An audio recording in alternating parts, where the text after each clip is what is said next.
have an updated version. You don't have the update. Someone said if this was Night 5, I would do not imagine Night 6 or the creator thinks Night 6 is easier, I think. Also Night 6 is easier, I think. Yeah, I see.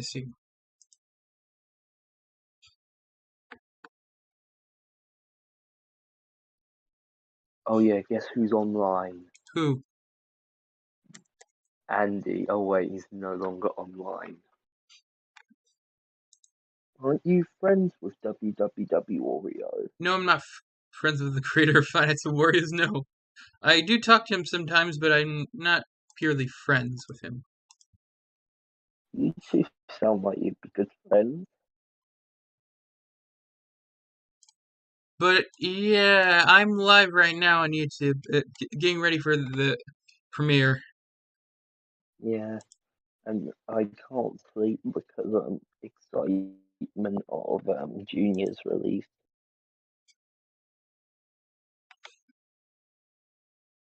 which is a shame that I really want the night to go faster.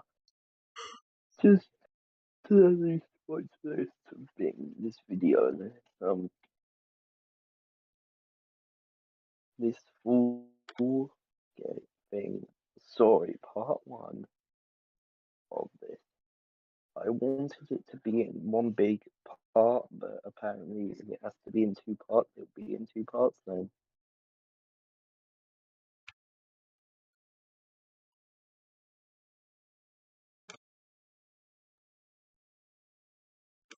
I mean, I kind of like the thumbnail for the video. What do you think of the thumbnail, Jack?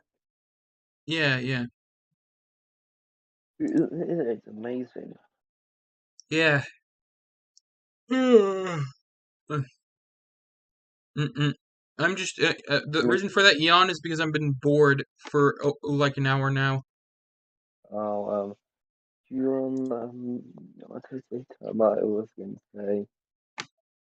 Um, I'm trying to think I wonder on my brain. how long part one's gonna be. Like, Probably going to be until the cross game quest, and the other bit is going to be 5 shows at Warriors and the director's cut. Who knows? Oh my lord!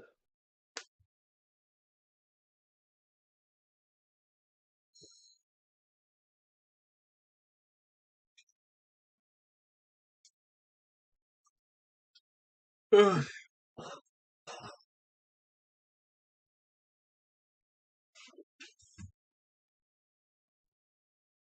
What let's is this find out the story. animation? In 7 What minutes. is this? In 7 minutes, it's going to begin. Yep. It says 6 minutes, but that's wrong. It starts at 6 p.m. and that's 7 minutes from now. So many things in the back.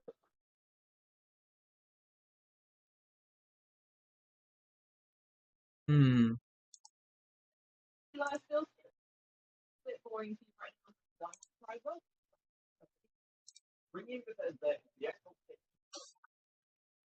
Okay, 6 minutes left. Now we have.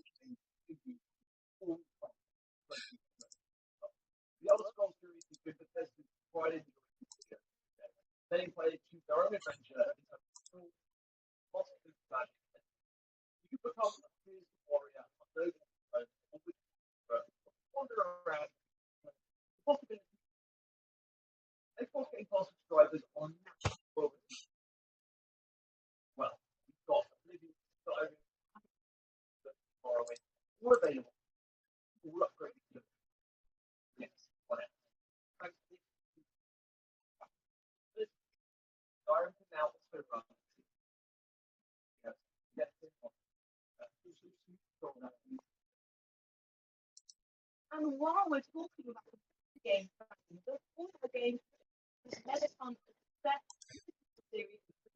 5 minutes left. 5 minutes. Yeah. Maybe learn the story of Mr. Gate.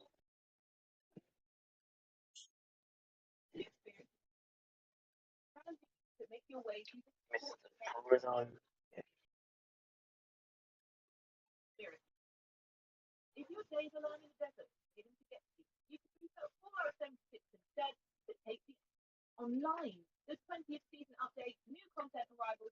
Another step, please press 8. You can have a 4-hour take on the Why did Malik say please press 8? You'll never know.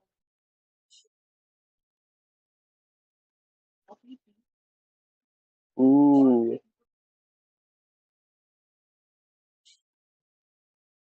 Number one Jenny is in the VC for the story, which we're not going to be joining because we can't like talk to each other. Yeah, Explain yeah. a little bit of the story.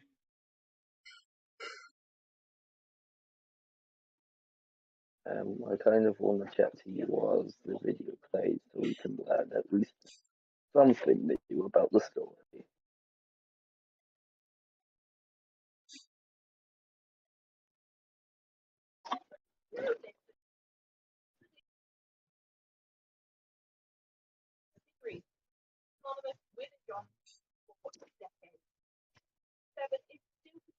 Three. Yeah, we have three something minutes left. Yeah. Yeah, 3 minutes. Yeah. No, it's 2 minutes on here. It's That's okay when it hits and you talk. we have 3 minutes until the premiere. Yeah.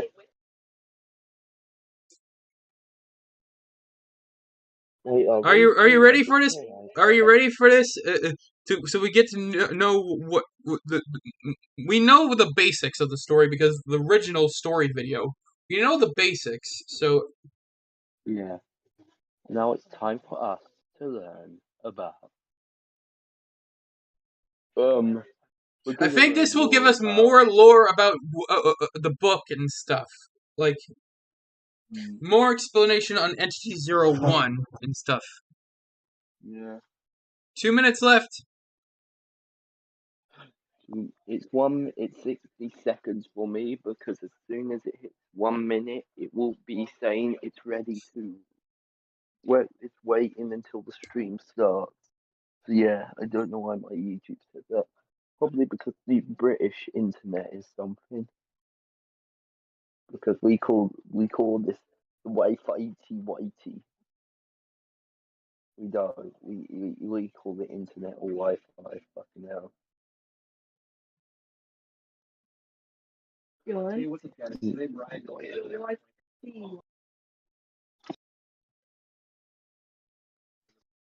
I'm sorry. You may hear my brother, and hopefully he will not be an idiot and say my actual name. Say my name. Project. He's saying project, and he knows to say project. Nick. You say that word. I feel stupid. Alright, it's gonna begin shortly. You wanna go to bed? No, no. I'm waiting for a big video. Game. Not a video game. A story. Actually, at 11 o'clock. We don't know how long the video is.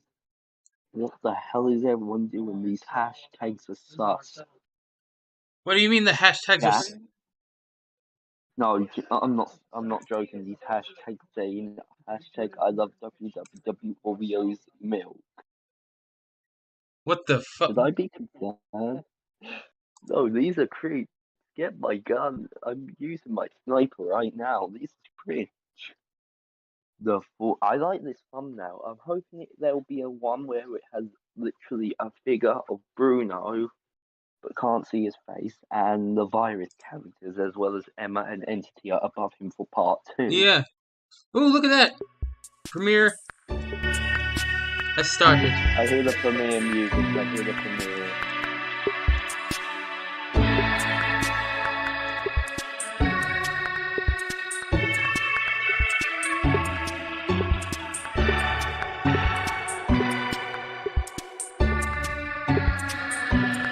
Wait, why is it going fast for you?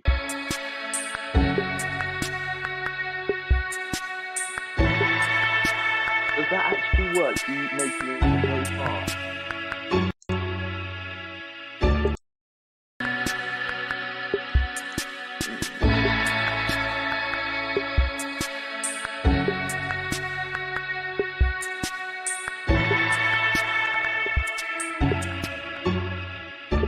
Yeah?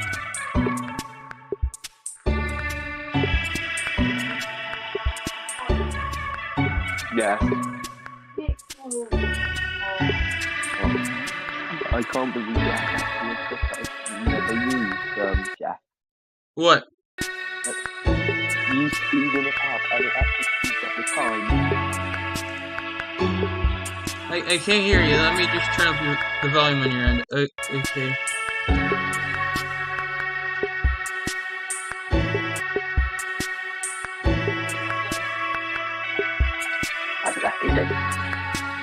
No.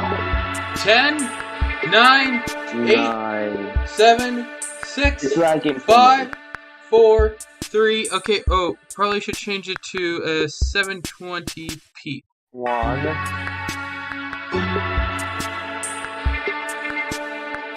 10, 9, 8, 7, 6, 5, 4, 3, 2, 1, 0. Here we are, Project. WWW Wario presents the full story of Five Nights at Wario's Part 1. The original story video music made by Number One Journey.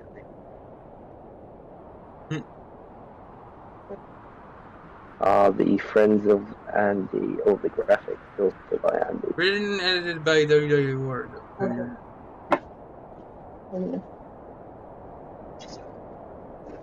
Chapter 1. Introduction.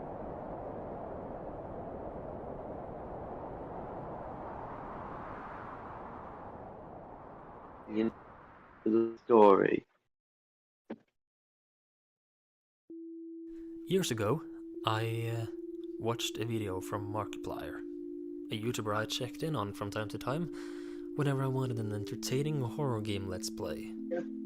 One video caught my interest, and obviously the interest of many others, especially when the title was Warning, Scariest Game in Years. Five Nights at Freddy's became a cultural phenomenon, and who could have foreseen what would grow out of this one indie game? One thing I noticed was that there were several elements that looked familiar in this game. Stuff like fading transitions between scenes, freeze any ongoing animations, etc. And all of this was stuff I was familiar with from ClickTeam Fusion, the game developer software I have been using and playing around with for years. So I started to put the pieces together and got the idea that this amazing game was made with the same software I was using. That's when I started playing around with ClickTeam in new ways, seeing if I could make something similar to Five Nights at Freddy's. And from there, just for fun, I thought I'd turn it into a full game, just for a test, featuring the character in my username, Wario. And the rest is history. I'm one who loves writing stories. How good I am at writing, is another question, but I've always loved writing, and so I used this opportunity to make a branching parallel story, you could say, to Five Nights at Freddy's, with elements that were similar in the basics, but took its very own turn as time went on. I naturally started to get certain thoughts along the way, such as how silly it really was to put so much thought into a dark, complex story in a fan game featuring Super Mario characters. but I've picked up a mindset over time, where I think anything in a story Oh, can be embraced and given a reason to interesting. exist and being the way it is. Is something seemingly stupid, silly, nonsensical, but then give it a reason for being that way. Maybe it can enhance the story in ways you didn't think about before. Not everything even has to make sense, as long as it gives the player an experience and a reaction of something. That is why you can love instrumental music, for example, without having any lyrics or story attached to it whatsoever. And that is also true for Five Nights at Wario's. As silly as the idea of all it sounds, I tried, as time went on, to give it a reason for being exactly the way it is, which actually turned out to be one of the most important factors of this entire story in the end. But in a way that hasn't been directly explained, until now. Here, I intend to explain the entire plot of my Five Nights at Wario's series. A game series my Five Nights at Wario's series. A game series consisting of 6 games in total. There's a lot going on in this story, so if you have played through all the games, it'll be easier to follow. There may be certain details I exclude, and if so, the reason for it is because I don't find it important enough to mention, or that the details are already in the game in one form or another, or that I simply want to leave it up for you to find out or interpret on your own. That being said, I want to explain as much as I can, but be warned, once I tell you, I cannot untell you. That is not to say that this is a marvelous, fantastically written story, or even a good story as a whole, but rather that certain things, being kept in the dark is an actual part of the plot, and the experience of the games. Imagination plays a big part in certain stories, and revealing answers narrows down that imagination. So if you want to keep it that way, you can always click away. But if not, grab something good to eat and drink, sit back, and let me tell you about this story I've tried to write over the years, one I've had so much fun with. This will be a very long one, my longest video ever made, in fact.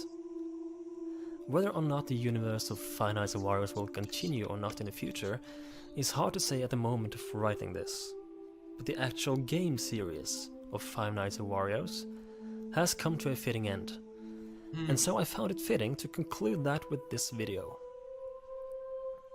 Try to keep up, because at the very end, a lot of things may just click into place for you.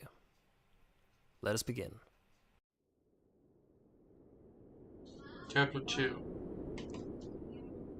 Read.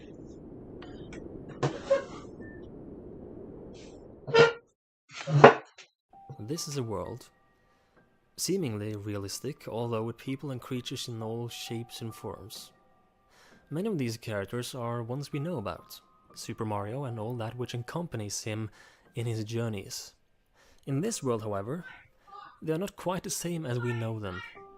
They are not the goofy, funny stereotypes we've grown to love, but rather flesh and blood people with desires and dreams and lives of their own. This story is not about Mario, however, but his more greedy counterpart, Wario, and how his greed took him and many others down a dark path. The year is 1988. Wario and his friend Waluigi, a loyal yet nitpicky and semi-greedy man, had just opened up Wario's, a small diner/cafe where they sold a special type of hamburger that Wario himself had created. This secret recipe he used gave the burgers a unique, sweet, multi-flavored taste. Wario himself decided to set guard at the first night of the week to make sure his own creation stayed safe. He couldn't take the risk of leaving it alone in the dark. This secret recipe started to attract customers from everywhere, and the rumor of an insanely delicious and cheap hamburger was spreading like wildfire. It's safe to say that the two men made a profit grander than they could ever imagine.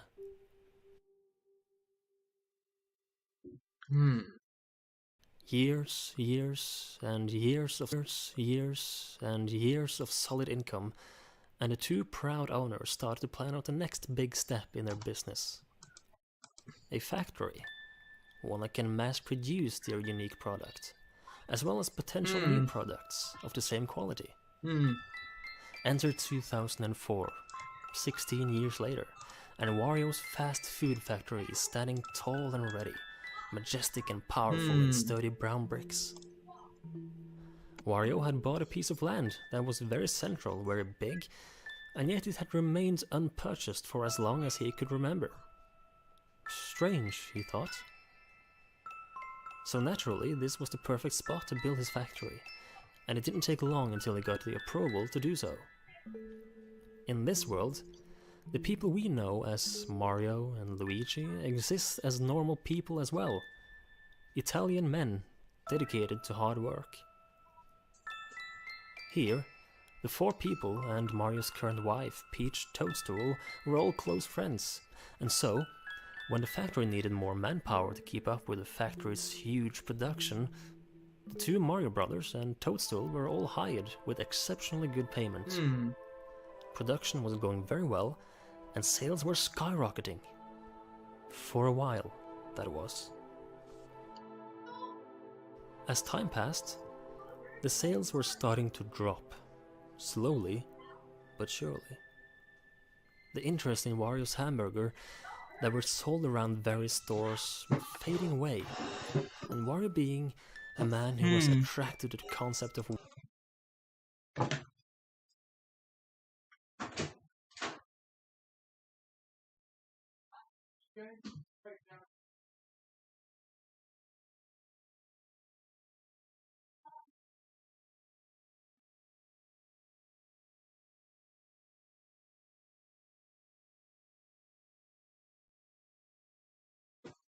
I'm back.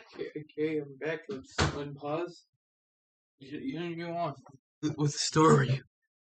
wealth through money, was naturally starting to feel the panic creeping up his back, ready to attack on the day they would no longer make a profit big enough to sustain the factory production.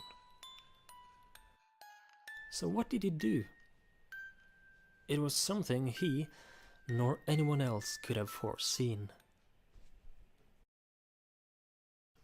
At the end of a cold day at work, Wario was closing the factory and was about to head home for the day, when he noticed something he had never noticed before.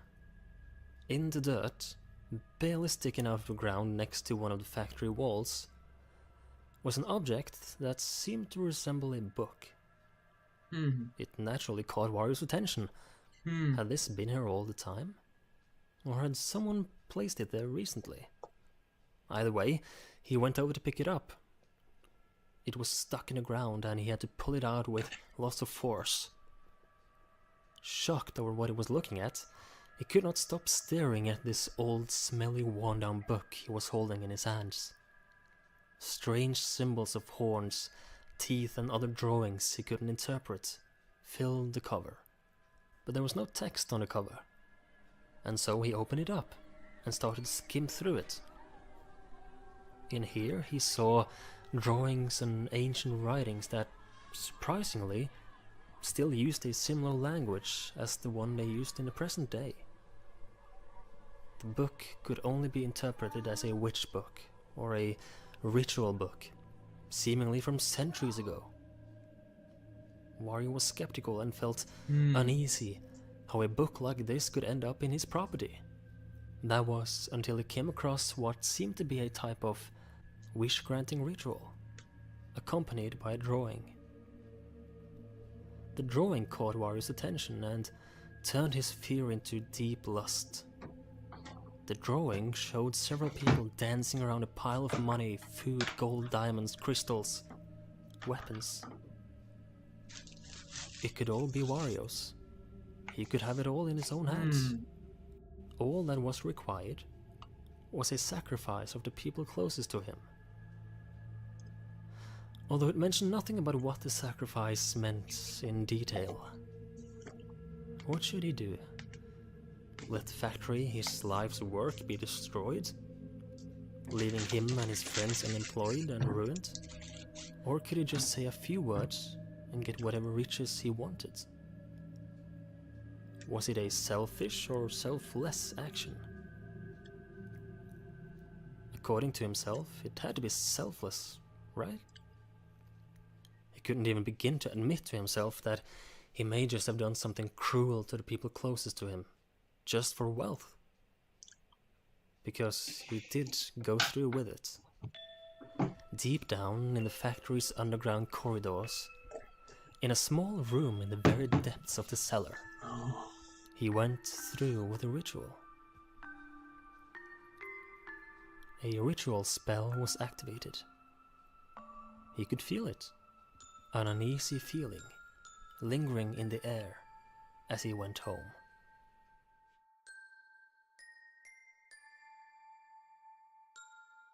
Oh my.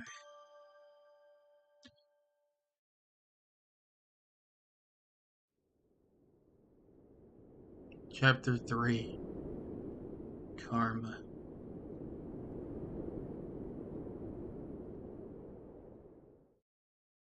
He didn't tell them a thing. But it was okay, wasn't it? It would save the company, it would save their jobs. It would make him richer than ever. And lo and behold, the next day, they got a report that sales had started to skyrocket once again. Mario, Luigi, Waluigi, and Peach Toadstool all questioned what had happened, of course, but all Wario could give them was an shoulder-rising, I don't know look. But no one questioned it any further, because from that day on, things were going better than ever.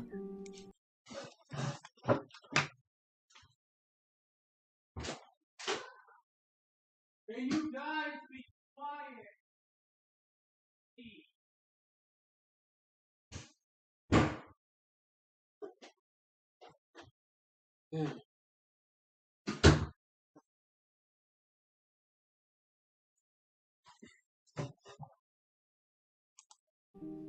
Only Wario himself knew that something sinister might be behind the sudden increase in profit. But how could he know for sure? How could he know the ritual was real? Or if this was all just a coincidence? He couldn't. So the thought of the book slipped more and more into the back of his mind, taking up less and less space in his head. He felt comfortable that his friends didn't know about the potential reason behind what has happened. But he was wrong. He was not the only one who knew. Wario had hidden the book away in the deep basement of the factory, hoping no one would ever find it. But someone had watched him take the book downstairs. Luigi was observing Wario carrying this mysterious artifact downstairs the day he activated the ritual. And so, one day, when no one was around to see him, Luigi decided to sneak down into the depths below, through the underground corridors of the factory, Luigi. to see what he was hiding down there. Here he found the book, and he read through it. Shocked and fearful, he started to get an idea of what might have happened. But due to his good heart and careful nature, he said nothing to anyone, and continued on as if he knew nothing. And he treated Wario just like before, like a friend whom he trusted. And he could not know for sure exactly what Wario had done. In 2007, everything changed, and a massive chain of events were about to unfold. The quiet before the storm was coming to an end, when a man named Bruno Gates broke into the fast food factory one cold evening to steal the secret recipe used in the hamburgers. His motivation for the break-in?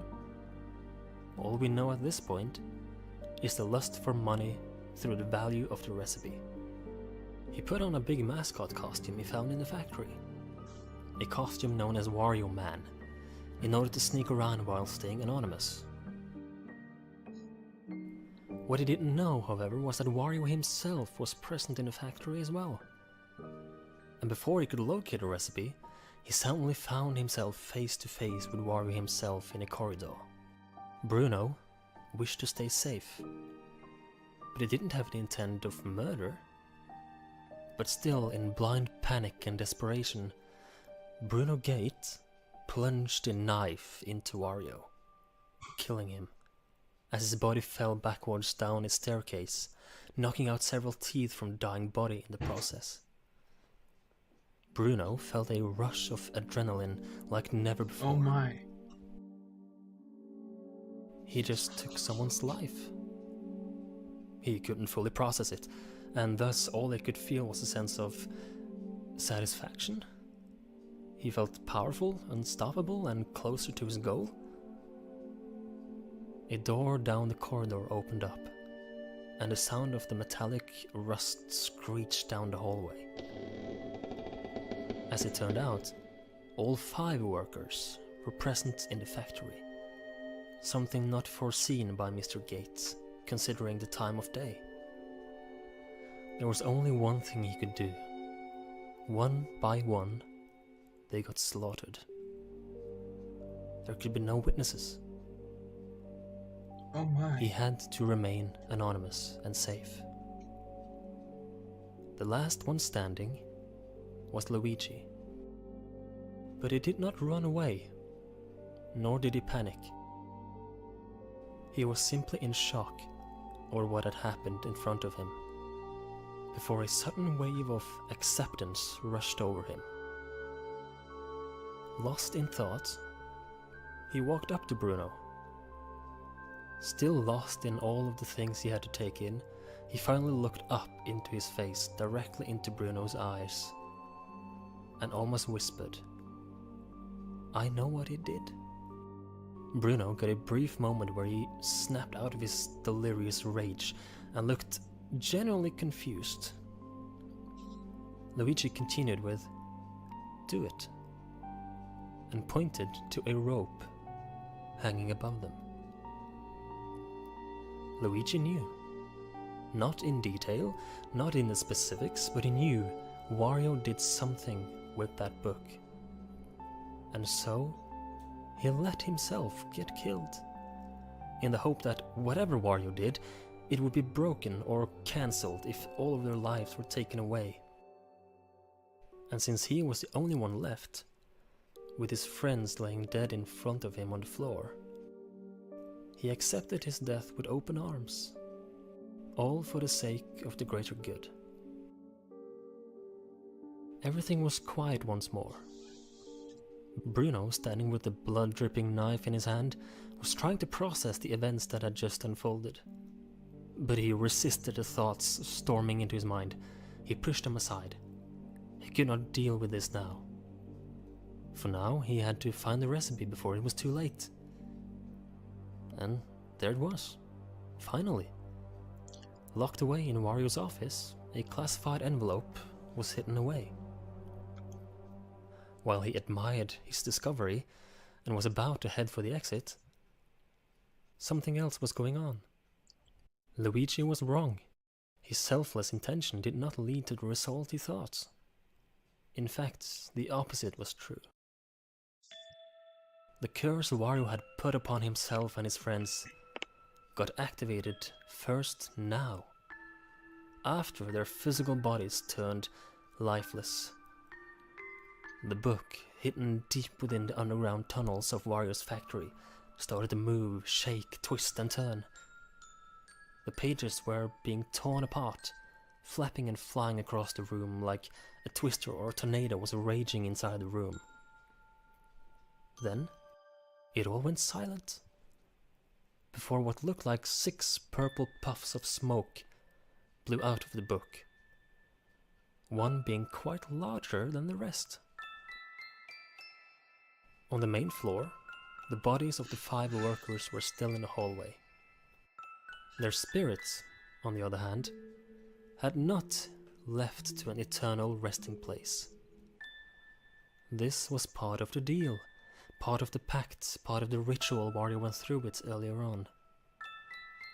The 5 seemingly invisible, glowing purple energy clouds floated in, towards the bodies, towards the lingering, confused spirits of the 5 workers. and as the curse itself attached itself to them, their souls got corrupt, hateful, rageful, and vengeful. They were not gone yet, after all. Not yet. Bruno was walking fast. He wanted to get out and, once outside, get out of this massive costume. But he never got that far. Meeting him in a hallway were the victims of his crime, back alive, standing up. Only something was clearly wrong, off. He froze on the spot, confused and terrified. But that was all he managed to do.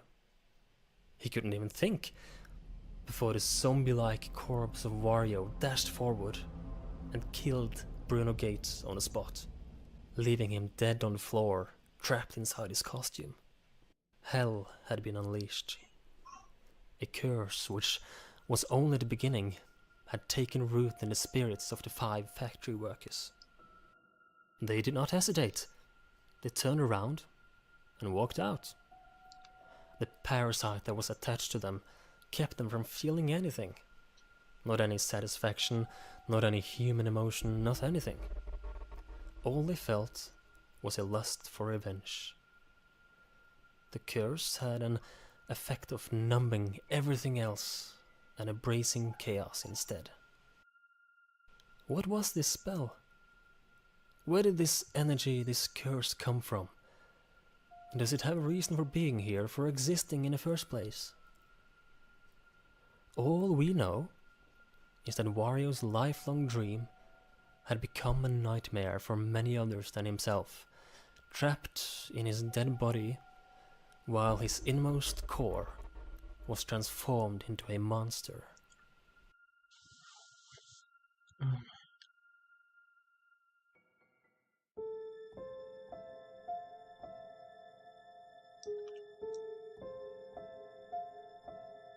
Christopher Peterson. As these terrible events were unfolding in the factory, nobody around was actually aware of them. But someone was paying close attention, observing that not everything was as it should be. A man in his 40s named Christopher Peterson was a quiet, observant man and a brilliant scientist. He was high up in the food chain, so to speak, in the world of science, and currently worked for a very secretive company, and only the fewest of the few knew the company even existed.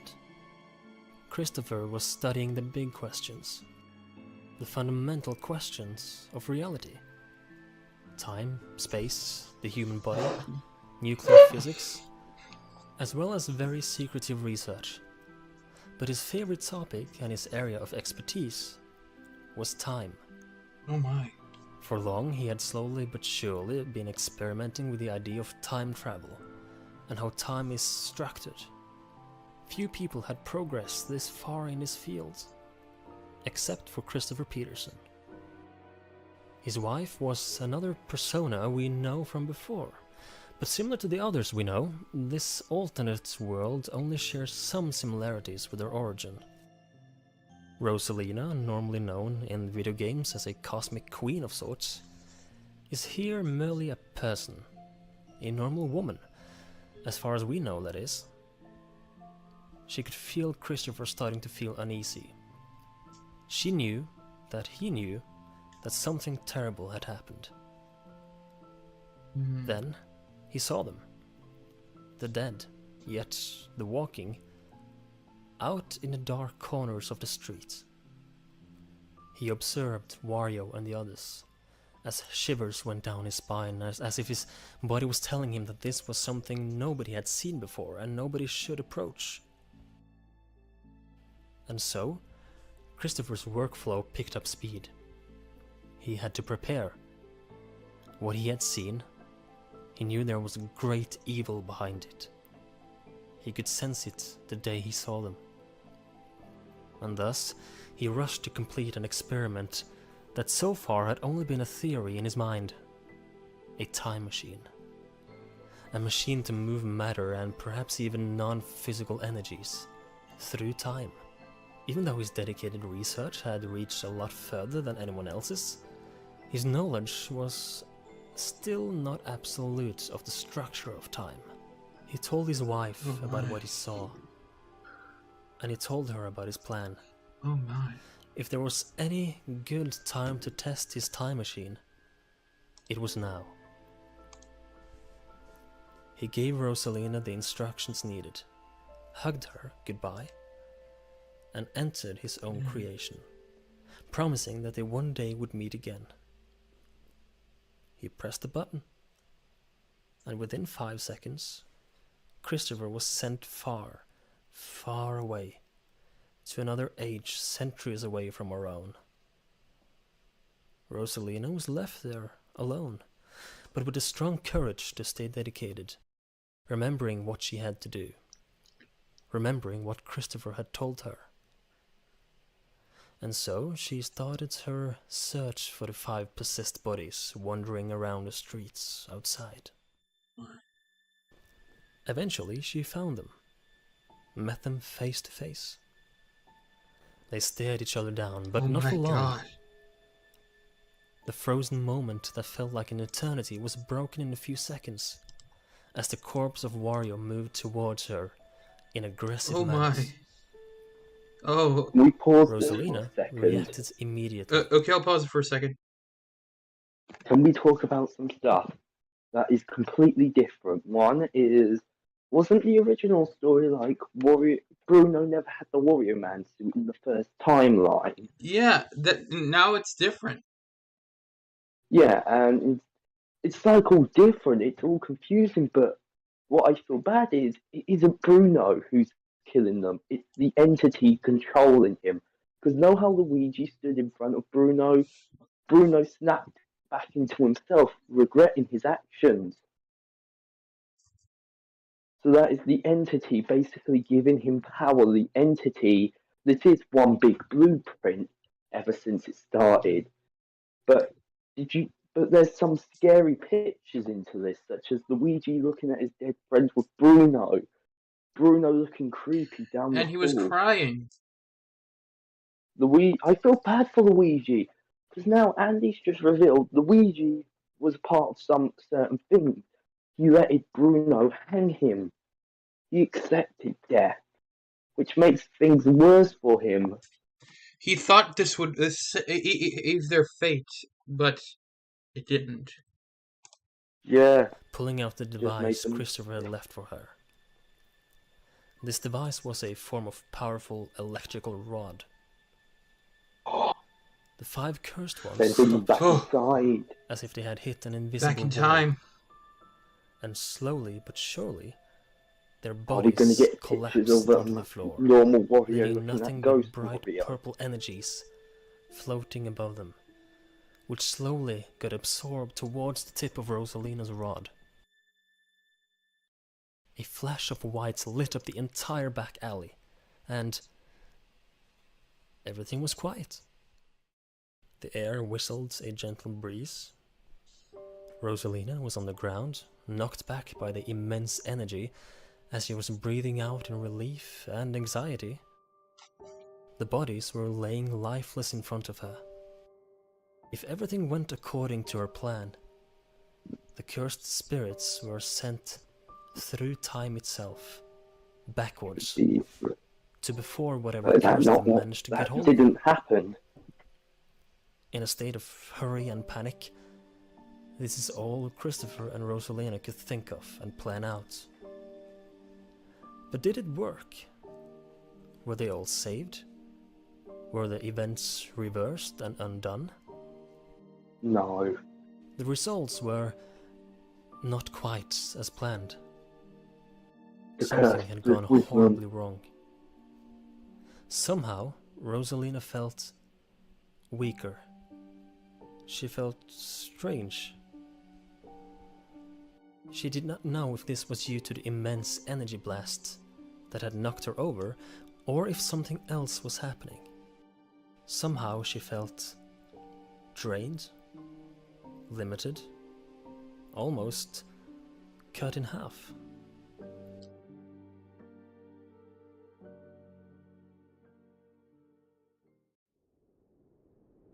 Chapter 5. 5. Cracked Mirror. The past repeats itself, but in a broken way. Christopher had miscalculated, misjudged, and misunderstood. He missed the mark. He did not He must realize mark a big that fucking time is Bowser and a fragile. face. The mysterious rod Rosalina used was crafted in a hurry by Christopher. It was not as stable as he had hoped, and it consumed far more energy to send the cursed spirits back in time. In fact, the energy blast was so strong, time itself cracked in two. It cracked like a mirror, splitting into multiple pieces, where it will show the same grand image, but certain parts look different. That's why she felt cut in half. Time split He had in another two. version of herself. Like a rock cutting a river in two, it formed two branching paths. But in the end, they will naturally form back together, combining back into one. The soul of every living person was split in two, living in two different alternate realities next to each other. Oh my That god. one day would combine back together as the timelines eventually would start merging in a distant future. The timeline of this world had been ripped apart and split in two. Keeping this in mind is very important going forward with our story. To understand what it means when the first and second timeline is mentioned. The first timeline was the one where everything up until now had happened. I just And the second realised the timeline year is the that one the that was accident now of the created. curse happened The world was was still on one my composite year whole, of birth. only split in the middle for a while.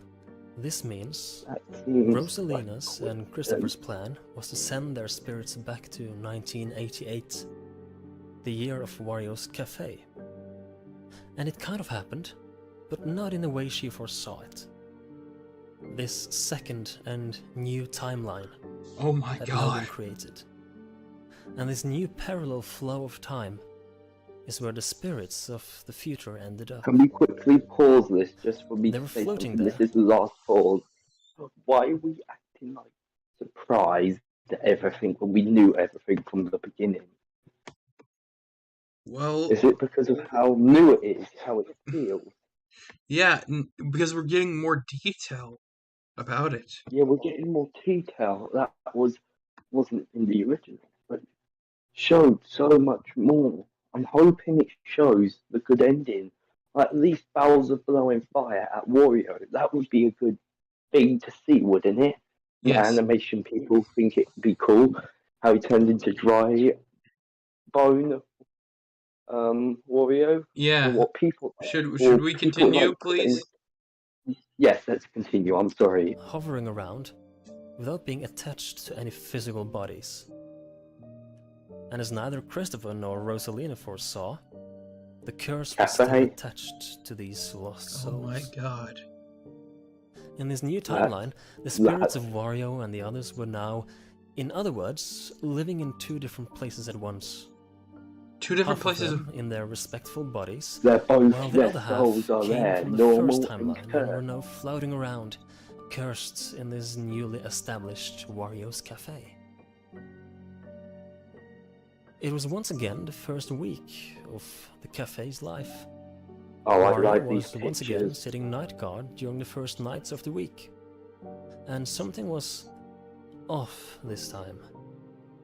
He thought he could see shadowy figures from time to time on the camera monitor. But whenever he went to check, nobody was there. He thought he was imagining things, until he got a call next day from a person known as Winslow. Yeah, I seen that. Wario, In my night good one, you man. can see You shadows. hear me clearly? Yeah, I sure hope so, Wait. man. Night one in You're not Origins, you see working, shadows. so I just had Yeah, to call I've you to seen tell you this, at because the, something at the back crazy door, went down today. wait. So I The had guy lunch in break, Origins is relaxing called and goofing around Winslow. with the camera system, you know, and I Holy saw shit. you That's his You name with now. wide glowing eyes and a deformed face. You were just standing there by the back door, so I naturally went to check if it was you, but no, you were nowhere to be seen when I got there. No one else there believed me, but that looked like a freaking demon to me, man. Despite what Winslow reported, Wario stayed. And lo and behold, he saw himself, as well as his friends, roaming the hallways on the camera monitor. These strange apparitions Oh, interfered with the camera we need a systems, the picture of that. electronics, Oh everything. my god! Wario had no idea what was happening, and few people believed his stories, except for Winslow and Waluigi. It didn't take long That's a cool until the picture. paranormal hauntings got so I'm strong invisible. they had no other choice Boom but to mushroom. close the cafe down for good. Yeah, and the cursed one is there. A fast food factory was once again Wario's grand dream. But with events that had unfolded recently, their budget was not even close to fulfilling that dream. Still haunted by what he had seen, Wario made the decision to pursue another of his fields of expertise, WarioWare video game Incorporated. production. WarioWare Incorporated. A much Another cheaper business to chapter. run, and one they Yeah. could start with immediately. So they managed to buy an old building from an unknown company, which was sold to them by one of the previous owners of the building and one of the people of this unknown company, a man named Lucas. Lucas. And so they officially started the company WarioWare Incorporated in That's the 1990, WarioWare with the Intrusion. slogan, the #1 place in microgames production. That is, remember that from And surely WarioWare it went very Intrusion in the well, building. and the company was a success. They even needed more manpower eventually and hired Toad as an assistant. Everything seemed to Aw. run smoothly. That's a beautiful The picture. corrupt spirits, however, were staying behind, keeping a distance. Why could that be? As it turns They're out, waiting. Wario himself, as well as the other workers, had a strange feeling while working there. A feeling that could not be explained. Wario considered the idea that it may have been the strange paranormal activities from the cafe that had followed them. But there was no sighting of them anywhere, and this feeling was different. Vague. They all soon claimed the building was haunted. A rumor that spread across the city. WarioWare Incorporated is haunted, or has strange auras coming from it. That's what the word said. Yet it wasn't anything that troubled them to great extents, and they were able to continue their work. It took about a year of good work before another eerie breeze flew across WarioWare Incorporated, and Toad was the one who felt it the most. This feeling was not of anything paranormal per se, however, but rather a real threat. He started to report seeing what he described as a monster roaming around outside, spotted by multiple witnesses in the area. Bowser. This monster, Bowser. described as a dragon-dinosaur hybrid, was given the name Bowser. It's At fucking times, Bowser. Toad was even hiding in a cabinet back in the tool storage of the building, fearing the monster's genuine threat. This is something he wrote about in his diary, especially around early 1991, and his fears would later become a reality. In 1993, Bowser, the rumored creature roaming the nearby area, entered WarioWare Incorporated and burned it to the ground. Apparently, this Bowser creature had capabilities of breathing fire from his mouth. The only one at work at the time was Toad, hiding in the No. tool storage cabinet. Not He Toad. had no way out. The building was burning around him, and he ended up dying, alone and afraid. The creature known as Bowser didn't make it out alive either, as the building started to crumble and fall apart, and he got crushed and stabbed by debris, wood and rock. The news of the Oh, fire fuck spread me. fast, and Wario and Waluigi That couldn't was do anything but accept creepy. the horrific fate. The fire department found the body of Bowser, and speculation started to spread as to what this creature was. Was it natural? Or an So he artificial had creature? something through his chest the whole And why did it time. come here to That bite explains in the this trailer for building Make Me specifically? Infinite that he had something on his back. It was buried under the Yeah, old people burned said down he had office. something going through him. When the building was Toad's crumbling, body, a bit on the of other the hand, building must was have never impaled found. him.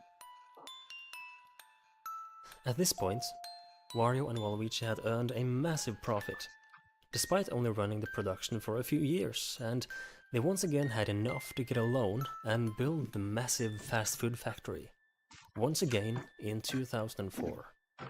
From here, Right. history repeats itself in most ways, just like the first Aw. timeline. This is from Director's everything Cut. began. This image. Yeah, However, small changes were still yeah, occurring, in the end game. and the ancient book containing the curse was found by Wario.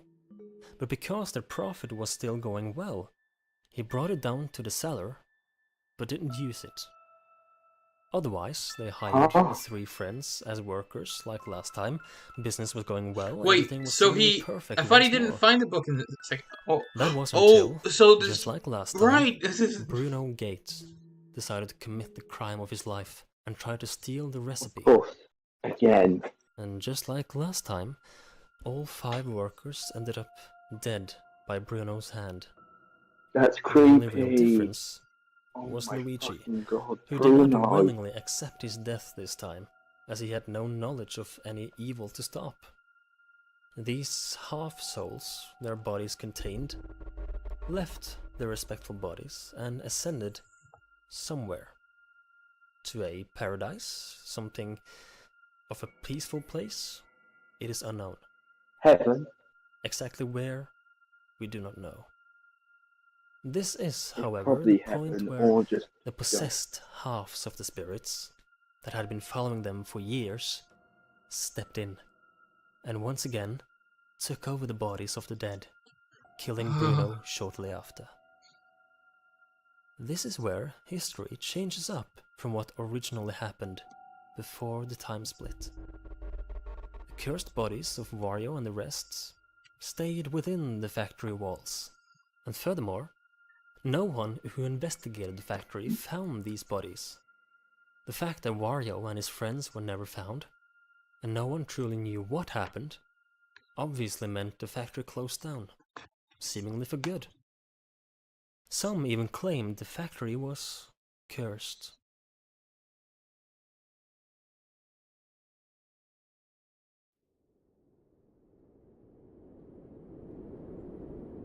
Chapter 6. Chapter 6. Lucas Lucas. and his son. Lucas McRoy's son. Wait! In the previous chapter, they said that Wario's Wario brain founded was once again quiet. WarioWare with a Gone. Lucas. So it was Richard's father. Richard's father sold Wario the company, and Lucas knew everything about these demons in the endgame quest. Like a memory. The factory closed, Wario and his friends gone like the wind. The remains of WarioWare Incorporated was also a ghost of the past. Until Christopher Peterson, the scientist working on the secret research programs, bought the building to use it and its old components for his own research. This did obviously not occur in the first timeline, as WarioWare never existed there, and Christopher was never allowed to purchase the building from the old owners in that timeline. But here, seeing as Wario was the owner and he was now declared dead, Christopher could buy it from the city itself. That's true. Despite events in this timeline being slightly different, Christopher was still focused on the topic of time, something he continued to research while in the old ruins of WarioWare Incorporated. But as time passed, he swore he could briefly hear his own voice echoing through the walls. Due to his knowledge of time, Christopher started to suspect that time had already been tampered with and split. that this timeline wasn't the only one existing, and that another Christopher existed somewhere. Was another part of him trying to make contact with him? Warn him about something? He couldn't know for sure, but the voice kept appearing now and then, distant and quiet. And it didn't take long before the sound of his own voice wasn't the biggest mystery anymore. An apparition, a face hidden in the darkness, could sometimes be seen in a corner of his eyes. Christopher was not sure if he was imagining things, or if someone or something was watching him. Has to be Emma. Yeah, Whatever Emma's he the saw only character. seemed to slip in and out of reality. He had a bad, eerie feeling. Something was not right about it. This feeling of his continued for days, until the silhouette could be seen clear as day. It was the body of a man, yet not quite. Something was off. Multiple limbs, distorted, maybe. Virus Mario! Look at it more clearly. Before Holy he could shit, even react, Virus Mario. Christopher was gone. The Vanished virus into is thin air. active. The silence of the empty WarioWare Incorporated Virus was Mario. back once again. So are the other viruses in this Was nowhere to be timeline? seen. So the Weeks viruses turned into always months, exist? which again turned into years. Christopher Peterson never returned. Because the fast curse food is factory attached to remained them, stationary, the lost virus in is time, slowly got almost like a made. magnet pushing everyone away from it. So Virus Mario was No the one first. wanted to go inside. But during the years, people passing by swore they could see faces of the 5 missing people in the windows. But why does staring Virus out at Mario them. have 3 forms? Some of them smiling, others with a I don't blank know. expression. Probably that he couldn't Was it have a true? glitchiest Or form did in the people real just imagine world. things? And I think These he might have rumors changed and the his strange form. aura emitting from the factory caught the interest of one specific man. In the The woods, McRoy house. away from the busy traffic and the loud noises from the city, was the house of Lucas McRoy, an old man and brilliant scientist. His wife was long gone, Lucas. and his son, Richard, had long moved out. Lucas McRoy Oh my was lord, he old looks and sick, creepy. yet he was determined, strict, harsh, and smart. Perhaps more smart than he was wise. He was actually working for the same secret company as Christopher Peterson. However, Lucas was higher up in the system, one of the top scientists of the company, one of the top leaders of the research programs, and thus, when he heard about the strange happenings at the closed-off Wario's fast food factory, it naturally caught his attention. While he was not allowed inside, he was able to detect strange magnetic and electrical forces around the land where the factory was built. He was fascinated, confused. And in 2014, 7 years after the factory closed off, Lucas got a brilliant plan when he heard the government was planning to reopen the mysterious factory. Did he get his son to do it? Get the son to work. He had to know more about this place and what caused the electrical and magnetic forces there and what secrets could exist in there.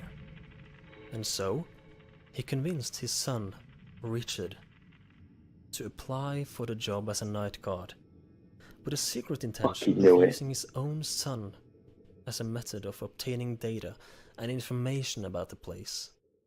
That doesn't seem good. Richard agreed, Good father. without knowing about his father's intentions, and Richard got the job.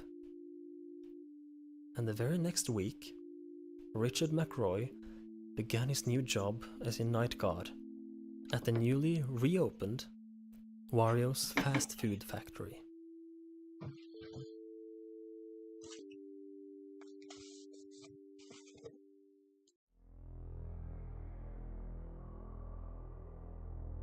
Chapter 7. Chapter 7.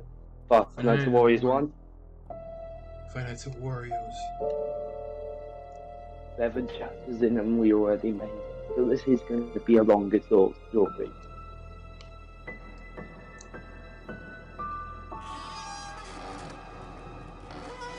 We already know what's happened here. The week began. Richard arrived on time at 12 a.m., where he got a phone call from a co-worker known only as James. James? Hello?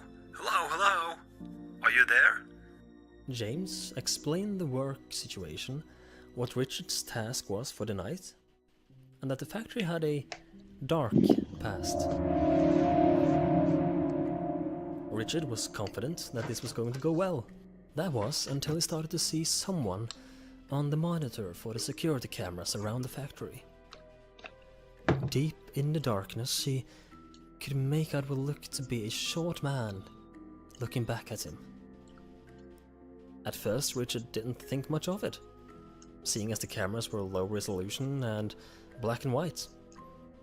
But things only got worse from there. The apparition on the camera seemed to move closer and closer to Richard's office, and he could finally get a good look at the being outside his door. Oh my god. It was Wario. Dead, yet alive. The situation started to snowball from there as more of the missing people who had been gone for 7 years reappeared in front of Richard's eyes, and they came closer and closer. What exactly were they after? Revenge, of course, on Bruno Gate, as their spirits were corrupted by the old curse put upon them. They were blind to anything else but revenge and hatred. They were out to kill Richard McCroy, and he quickly caught on to this realization. Using the mechanical doors and lights in his office, he managed to block out the 5 people as they tried to breach his office. But he was shaken, terrified, as he could not believe what was happening and what he was experiencing. He made it through the first night and immediately wanted to tell his employer about the situation, until he remembered his financial situation and how insanely well they were paying Richard for his job. He decided to keep his mouth shut, at least for a while, and continued throughout the week, where James would give him call each night for briefing, but getting more and more insecure and suspicious with each phone call. Richard McCroy remained unharmed for the following nights, seeing the corpses of the dead employees hunting him down. However, in addition to them, Richard swore he could see another different entity. A face floating in the hallway. Black eyes, purple-like skin. Emma! And before he knew it, it was gone. Look, it's Emma! It's fucking Emma. Fucking a bit. Like a hallucination. On the 5th night, James called once again, for the last time, confused as to why Richard was still there. He told Richard the factory had closed off only after 4 nights, and Richard had not been informed about this. As it turned out, his father, Lucas, was one of the main investors in the fast food factory. Potentially, Lucas could have been the one withholding this information from Richard in order to keep his son there to gather more data for his own research. Perhaps Lucas was onto something. Something so big that he was willing to use his own son as bait.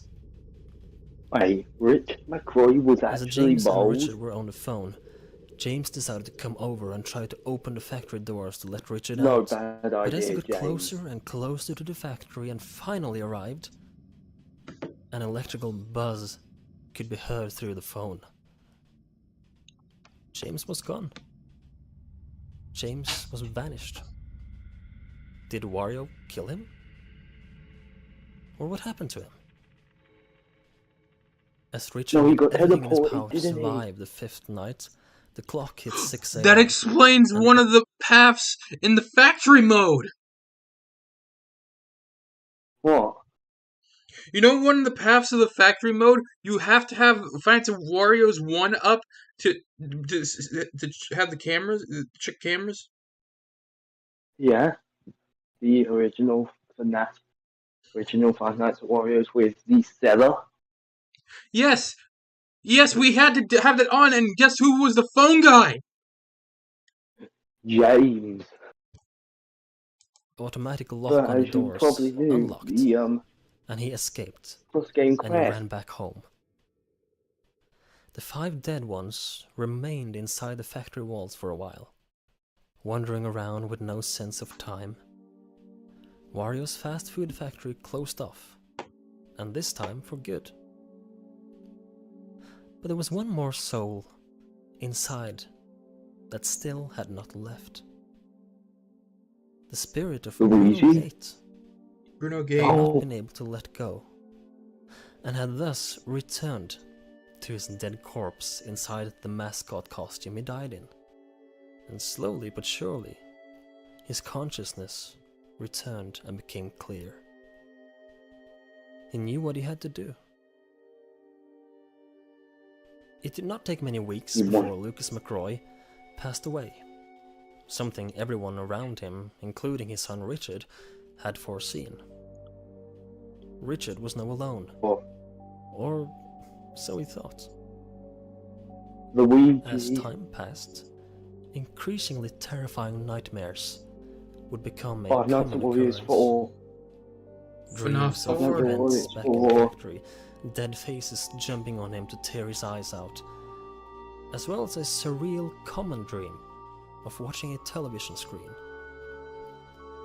In these dreams, Wario and the rest from the factory would appear in empty, strange TV channels, including a channel named Cooking with Emma, amongst others. These specific nightmares felt a bit too real, yet surreal at the same time. Each dream began with a news report that got increasingly dramatic, where it eventually ended with the announcement of world catastrophe and TV viruses coming out of people's televisions. These dreams seemed to be affecting Richard's mood and behavior in his everyday life.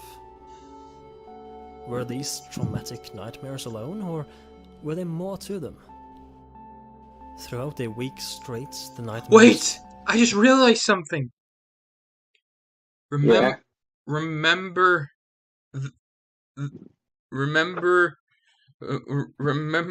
the exit mode of Five Shows?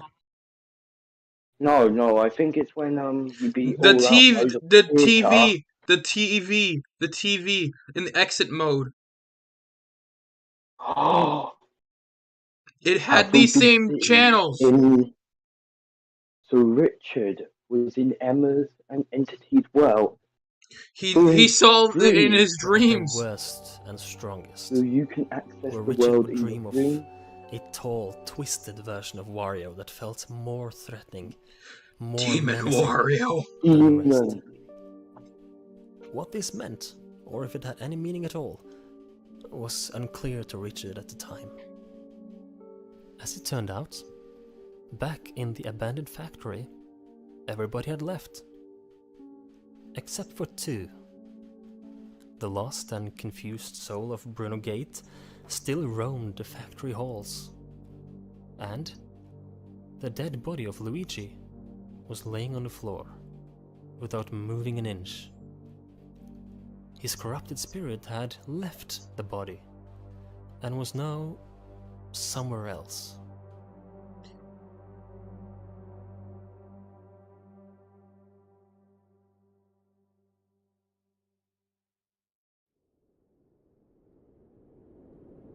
Chapter 8.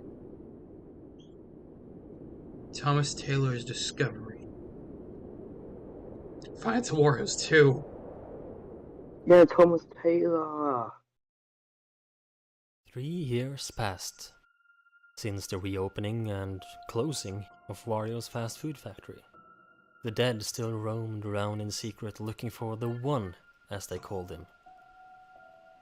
as the curse kept possessing them, it also grew stronger over time, and as it grew stronger, it was now able to transfer over to others and possess more people, adding to the corrupted army.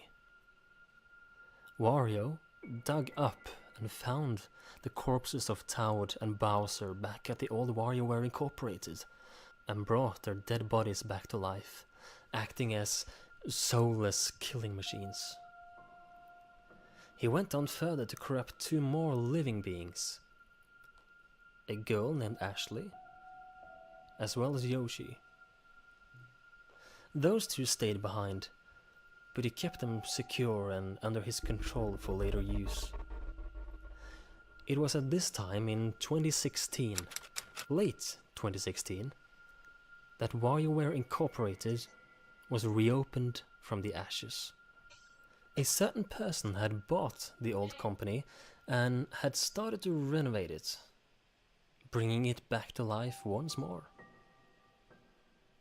As they were preparing for a reopening, the builders found 2 diary pages from Christopher Peterson. But aside of the rumors of a missing person named Christopher Peterson, they didn't think much of them, and so they left the diary pages where they found them. Renovation of WarioWare Incorporated was going well, and Wario, the previous owner of the building, and the original owner of WarioWare Incorporated, was watching closely. His spirit, as well as his body, was flowing with this strange energy or curse from the witch book, and as seen previously, it had the power to raise the dead. Wario had seen this all as an opportunity. Cursing an actual soul requires a lot of energy, and that is also why he found the dead bodies of Bowser and Toad and brought those back to life. The day had come for the grand reopening, and once more, a night guard was needed until proper security equipment could be installed. This job went to Thomas Taylor, a quiet Irish man eager to work during the quiet nights. Thomas didn't have any close relatives or friends, and so working during the night was perfect for him. As he sat down during midnight, the new owner of WarioWare Incorporated called him to inform him on the task of the night. Oh my god. And this new owner was none other than Richard McRoy. Hello? Ah, you're already there. Splendid. That means you're ready to take on your new job. Yeah. Anyway, this is WarioWare Incorporated, the #1 place for microgames production.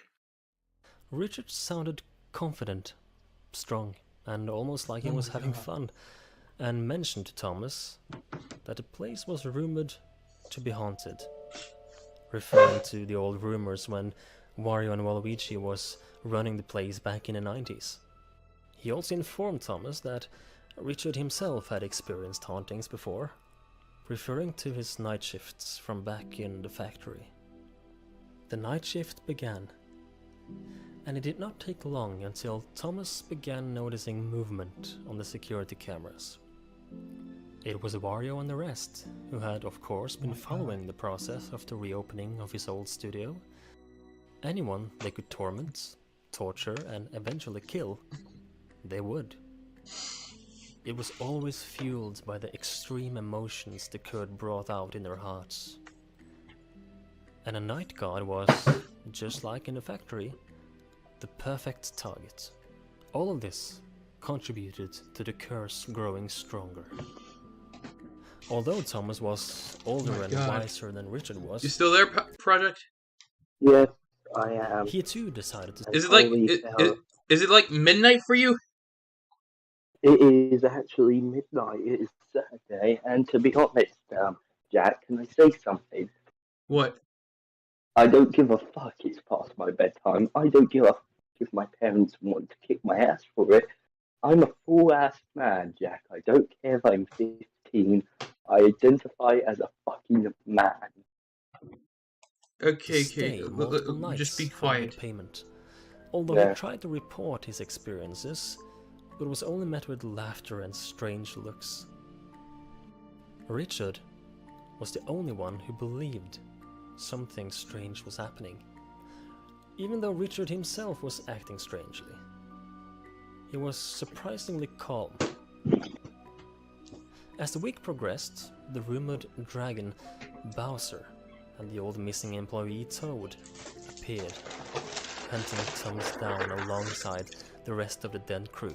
The demon. Thomas was a brave man, a curious man, Look, you can who see was the able to thing from stand his Bowser. ground without too much trouble.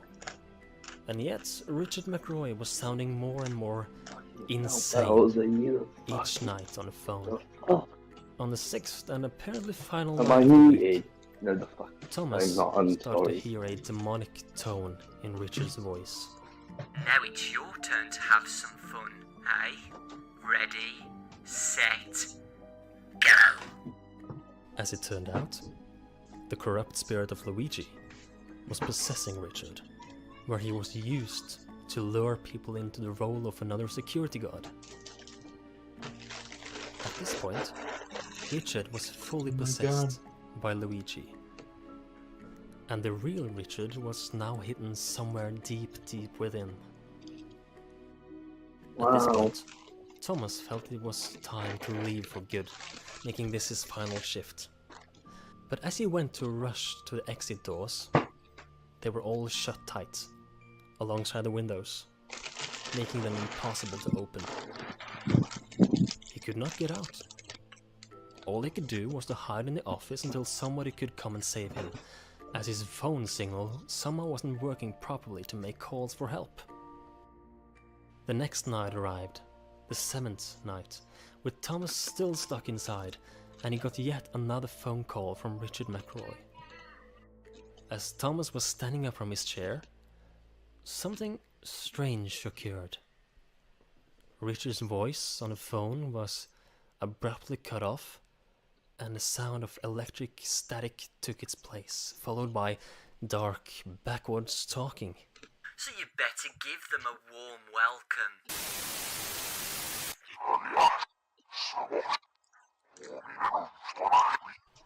At the same moment, Thomas felt a weird, strange vibration in the entire room.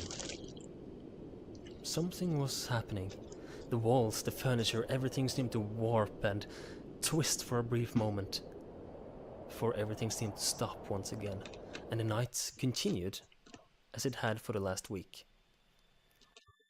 Hiding in a back room, Thomas could hear the scream of a man, possibly Richard McRoy, who had apparently entered the building earlier the same night.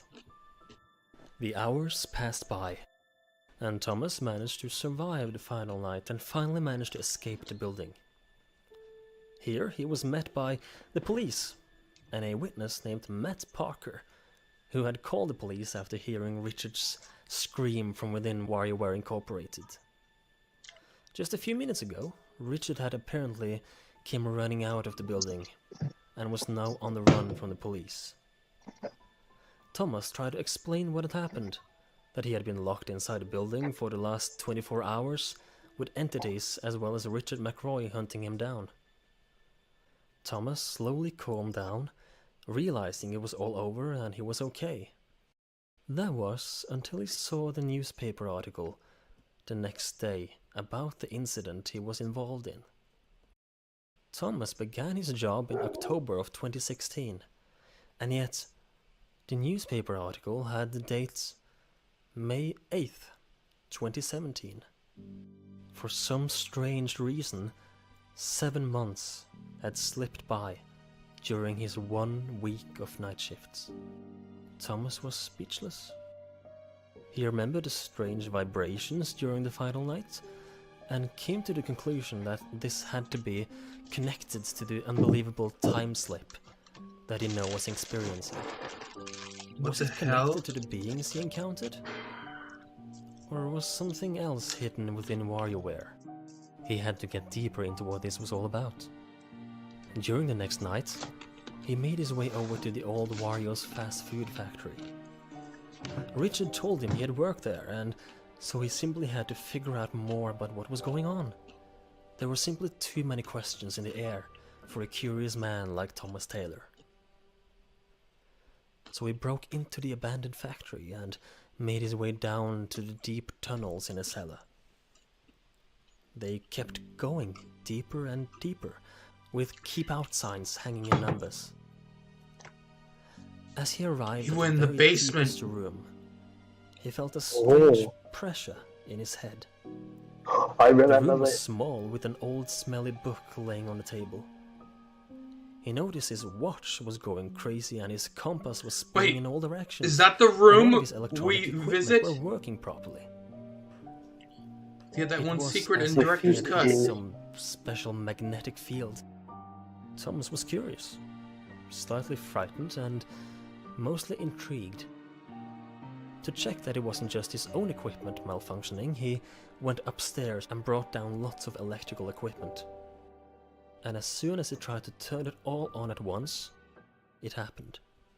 A bright purple flash filled the entire small cellar for a brief moment, before everything turned dark and silent once more.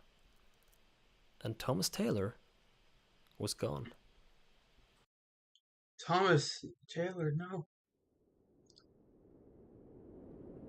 He's in the underworld. Chapter 9. The Cycle. The site.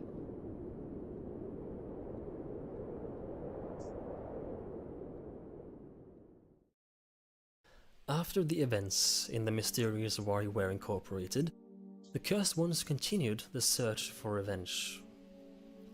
Up until this point, several people had disappeared under mysterious circumstances.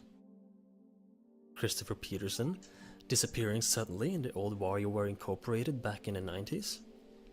James, vanishing into thin air as he tried to help Richard McRoy in the factory in 2014. And now Thomas Taylor disappearing in the depths of Wario's old factory. What happened to them all? Where did they all go? Perhaps later in our story, we will get an answer to all of it. As Wario was walking with his undead army, the cursed corpse of the Bowser creature blasted fire from his mouth in an uncontrollable state, burning Wario's skin on his face right down to the bone, due to Bowser not being alive anymore, and thus his body functioned as a machine for the curse to control. And since the attention and focus got deviated for a bit, Bowser's fiery functions got unleashed. He removed the curse from Bowser, and the body returned to its lifeless state. Before their travel continued on from WarioWare Incorporated, the spirit of Luigi left Richard McRoy's body, and instead, the spirit of Peach took its place. Oh my god. Leaving her body behind in the now closed-off WarioWare Incorporated, and Luigi caught up with them after rising once more back in the factory where his body was located.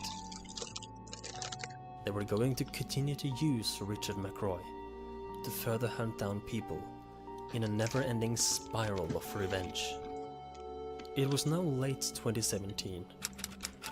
Through manipulation and lies, the Cursed Ones managed to trick a young man known as Edward Coleman into a false job. Although they could simply kill him right away, the curse inside would grow stronger the more they tormented souls first. Wario claimed to be from a company known as Secure Incorporated and told poor Edward that he had gotten a job to secure a big house while the family living there was on vacation.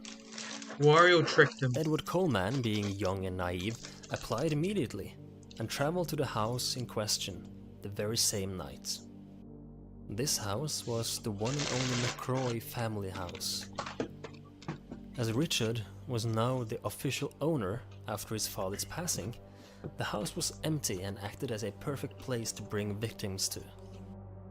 Edward arrived, and immediately he got a phone call from Secure Incorporated. The man calling him was in fact Christopher Peterson's cousin, Max Peterson. Hello? Oh, thank God. You're in the house, right? Allow me to introduce myself. My name is Max. I'm one of the employees at your new job, but that's not important right now. What is important is for you to get out of there. Max was terrified, as he called, and explained to Edward Coleman that no real employer had contacted Edward, and that this house was not in need of any security. It was all a prank, a trap. And as we know, this trap was set up by Wario and his allies. Max explained further that no one had lived there for years, ever since Lucas McCroy died, and that Edward needed to get out. The house already had security cameras put out, from when Secure Incorporated had secured the house years before. Surprisingly, getting out was not possible for Edward. Doors were sealed and windows boarded up, and hallways that led to exits were leading seemingly nowhere. It was the curse creating hallucinations and illusions and trapping Edward inside. Max said that sending someone over could make things worse. So Edward was on his own, with the assistance of Max on the phone. And lo and behold, Wario and the rest, now including Yoshi and Ashley, were there to hunt him down, to eventually kill him. Even after surviving a night, Edward was not able to leave, and had to sneak around for food and water before a new night approached. 4 nights in a row, Edward was hiding in various rooms around the house, using whatever means he had to defend himself against the threats that were tormenting him, while Max Peterson checked in on him every night through phone calls. Some phone calls were interrupted by Richard McCroy. Of course, since Richard was possessed, he was part of this plan. Hello, hello. This is a friend. How are you tonight? On the 5th night, however, something unexpected happened. As yet another sun was setting and midnight was approaching, purple light, as from a strong colored spotlight, filled the room for a brief second. And Edward suddenly and shockingly found himself in a room that did not belong to the McCroy house. It was an old, pitch-black cellar. Edward had no idea what was happening. The room was cold and smelled rusty and left behind by time itself. Max called once again and was surprised to hear Edward's location.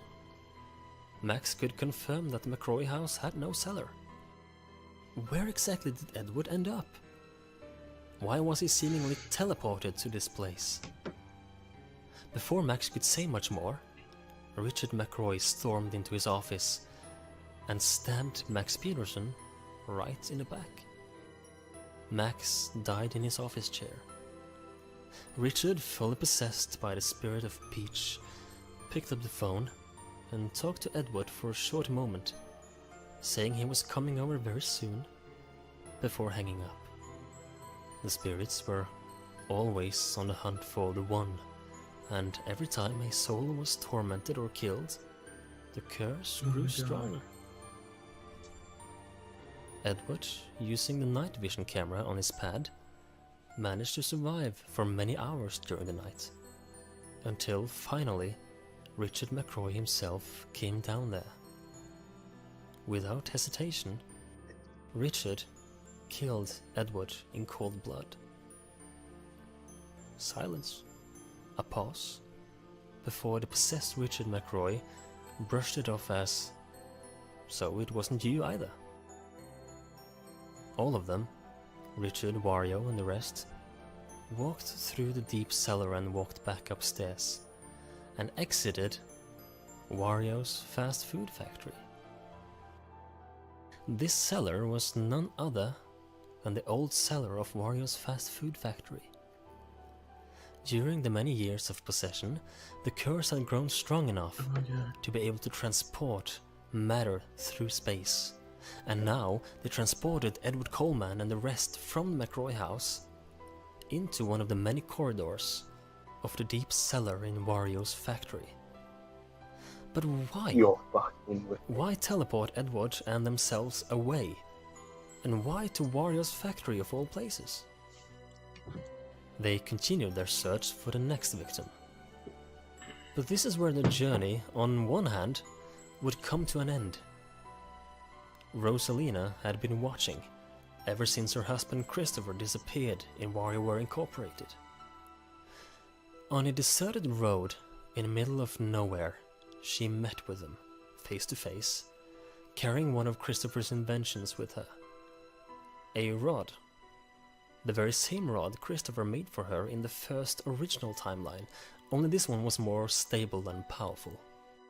And just like back then, she used it to open a time portal, absorbing the corrupted spirits out of the bodies, sending them back through time itself, back to the very same 1988. This time, however, a new timeline was not created. It simply went back in time and started all of the events over again. The spirits were once again haunting Wario's cafe.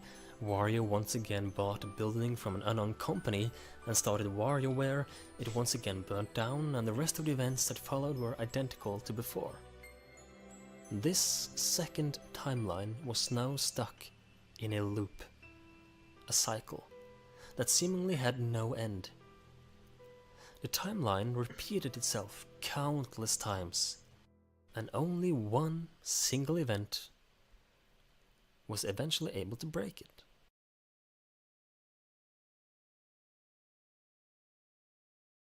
The final chapter of part 1.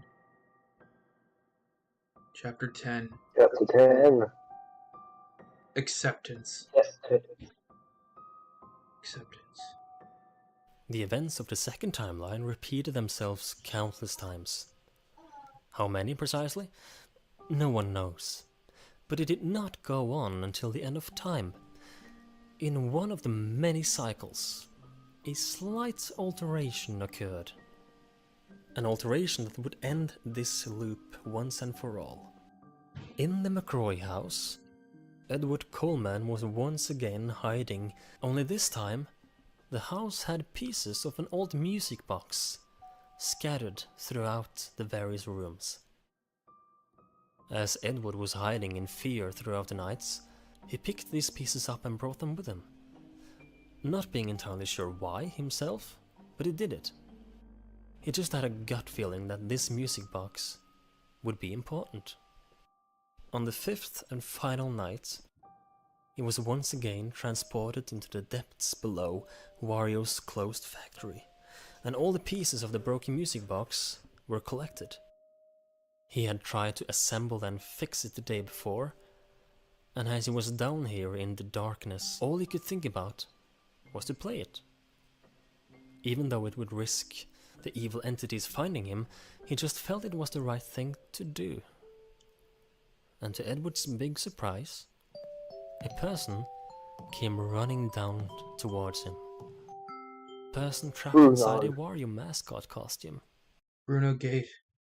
It was the restless soul of Bruno Gates, who had wandered around the factory's corridors for years, unable to let go and rest. He came running to the sound of the music box because, somewhere in the depths of his being, the sound of the music box reminded him of someone very dear to him. As he approached Edward, who was stuck in fear, His daughter. the other corrupted dead ones entered the very same room. For the first time since the killings occurred in the factory, Wario and the rest were standing face to face with the killer, the one as they had been searching for years. They did not attack him. They became calm, sharp, focused, intense. Until Bruno Gates let all his grief out in an honest, deep apology. This ending always made me cry. Oh, the curse was finally broken. This made me cry. I love this ending.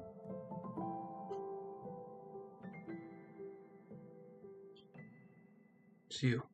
It's You're the. you. You're You. the. You're the one. Finally, I found you. I found you all. I know what I did. I know I paid for it. But I couldn't rest, and neither could you. It's like I have tried. Have you tried to find me? I've been trying to find you. I've been trying to find you since that day to tell you that. I'm sorry, my mind was out of control that day, and since that day, I've been searching for all of you, trying to apologize.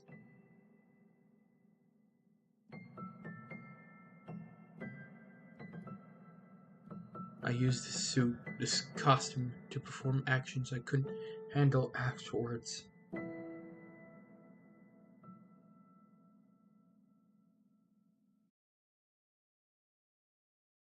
Will you ever be able to forgive me?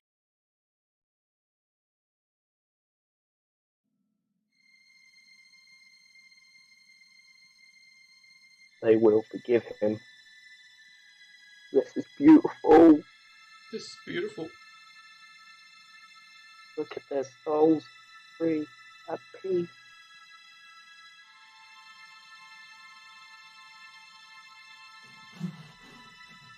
He did it. He apologized. He apologized for them, for what they did to us. I can feel it.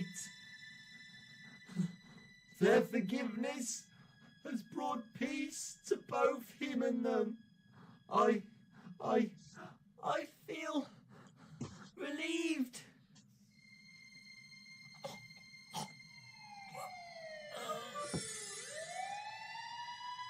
The police This is your shooting down with it. warning! Put your hands above your head now!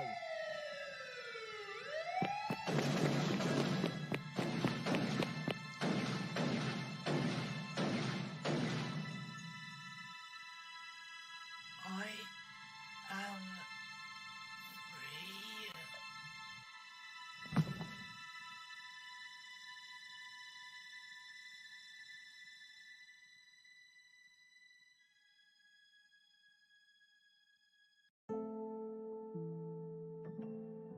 The end. At Put that to moment, rest.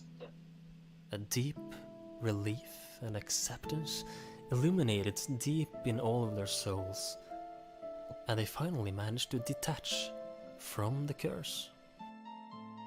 The spirits of the victims, Wario, Waluigi, Peach, Mario and Luigi, all finally let go and reached a higher realm, and their dead bodies finally collapsed onto the ground for the final time. The curse was also lifted from Ashley and Yoshi and Toad. The curse seemed to have been broken at last. Peace was returned to the city, and Edward Coleman escaped Wario's fast food factory. All this chaos seemed to be over at last. But as it turned out, this was only the first act. The first main step in a deeper master plan, carefully planned out by someone or something sinister behind the scenes. Did the curse just vanish into thin air after detaching from the souls of our heroes? No, it did not.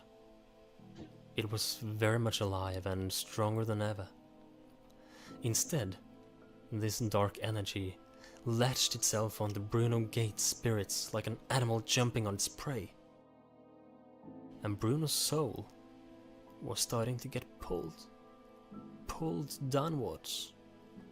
Beyond the floor, beyond the dirt, beyond the earth itself. Bruno got dragged into the realm where this demonic curse originated from. Yeah. Let's back up a bit. There was a reason no one had bought this piece of land before Wario did. There's a reason Thomas Taylor felt a strong pressure as he walked through the factory cellar. There's a reason why the curse teleported Edward Coleman to this exact location. Wario's factory is the access point. the thinnest layer between the two worlds. Everything that had happened until now was a plot, a plan, where all of it played out the way it was meant to. Only a man as full of greed as Wario would buy the land that no one dared to buy before him. Only a man as full of greed as him would curse his friends for money. Why did the cycle happen over and over again, only for the music box pieces to appear in the very last loop? It was Wario, or rather, the curse on him, that did it. Through countless cycles and countless killings, the curse in them had grown so much stronger than it was originally. Strong enough, in fact, to pursue the next step of the secret master plan that was at work. By letting itself be sent through a loop by Rosalina, it grew stronger and stronger with each loop. And by placing out the music box pieces and having Edward Coleman bring them with him, they then took him to Wario's factory. The curse knew Wario's factory was the quickest and easiest pathway between the two worlds.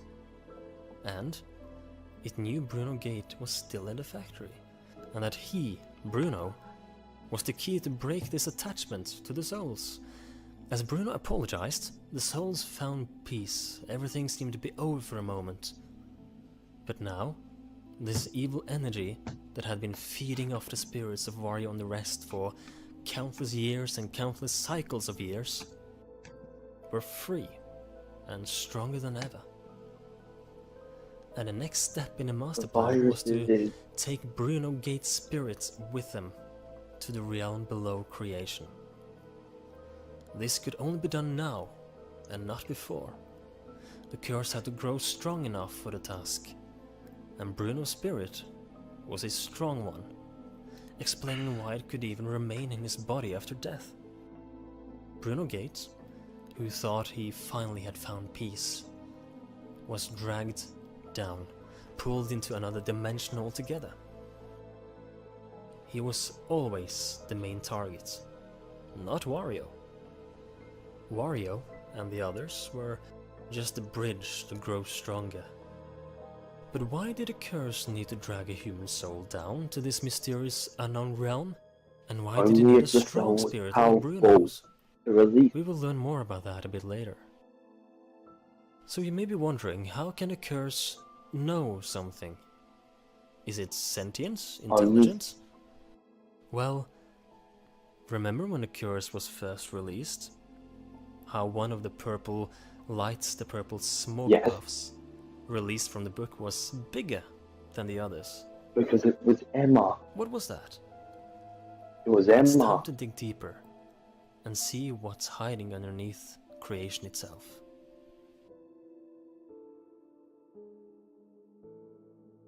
It's Emma.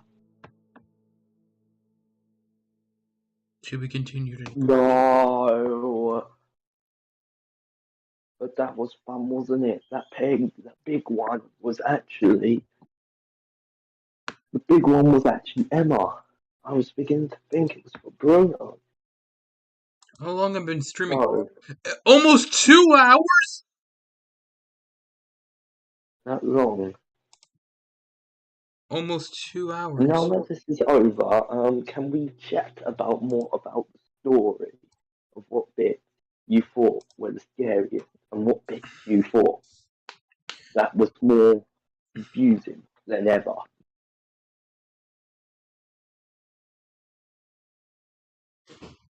Oh yeah, Jack. So basically, this wrapped up give us information of more info. It was basically what we known before, but with more detail. Yeah, and I like that. I was expecting the same old story, but revealing so much more. Of course, we knew about the Bruno bit in 5 shows. That bit of the story was easy to piece together. And I'm excited for part 2, and I'm hoping their thumbnail is going to have every single virus. We know that what parts of the games that are going to be in part 2. the Cross Game Yeah, Quest 2018 mode, and 5 shows of Wario's director's cut. the original and director's cut. Well, director's cut because the original director's cut is a DLC. But yeah. Oh yeah, Jack. Yes. Near the Five Nights at Wario's 3-bit, I decided to play some Six Nights at Wario's Left Behind, and from learning from patterns, I've learned a mechanic, a technique. It worked almost before dying to Mario until this last time I realised the final file was almost done. Everything attacked me at once, except for one person. And guess who that person that never attacked me? Who? Wario. Because apparently when I'm done with a file, I let Luigi attack me with the key thing, and I shut down the PC because it will stop the kill process of the virus Luigi as well as Mario. I wait until Wario enters and leaves. I did this for the almost final file, and with that, the final file would be easy. Just delete the Mario files and keep on surviving. And to be honest, pal, the technique I made, it worked. It's foolproof. You can do it. I see. By that, I did it. And when I realised I did it, I realised I figured out something me and you could use to beat the archive. Every time you get to that final file, who do you die the most to? Mario. Mario. I don't know how I dealt with Mario during that. I dealt with Wario so he wouldn't do it. I deleted his files as quickly as I probably can. Maybe the ones that just appeared, or the ones that have been there before new ones appeared, because those old ones could have meant his kill timer was about to run out on them. Part 1 was an hour and a half long. Yeah, and all I want to say is, can you tell WW Wario this if you can, but I enjoyed the new details he added to the story, and you know what this made me do? Every time I look at the cursed Wario and his friends, I see them not as who they were, as something way different, way creepier, even Bruno, and I never found Bruno scary. So I want to say to Andy or WWW Wario, you've changed my perspective of them. You made me look at them as now scary, and yeah, and this one was a triple the length of the original full story. All I want to say, Andy, is thank you for this game series. You have inspired me to make a game series of my own based on a curse. I made a story in the car based on basically an abandoned factory, a man who was cursed. I made it almost like Five Nights at Wario's, and I thought I could turn it into a game idea. Thank you, Andy. You've made me come up with such good ideas, inspiration. You're the man, as well as Scott and so many others, inspired me to make games, and I will never fail at making the best game I could. Part 1 was amazing. I would give that a round of applause. I can't wait to see part 2. Could you tell Andy that I appreciate that your friend project? You can message him himself. He's online right now. You don't have to friend him to talk to him. You just tell him. Okay. Yeah, I'm sorry if I might disconnect from the call due to issues. You can sleep now, man. I don't really want to sleep. From watching that, it didn't give me nightmares. It made me want to play Six Nights at Wario's Left Behind. Why? I don't know. Probably because of many other things. But man, there's a mechanic I can allow you that you can use. Is it a mechanic or a technique when you figure out it? Because I don't know. I'm gonna message Andy. All right. All right.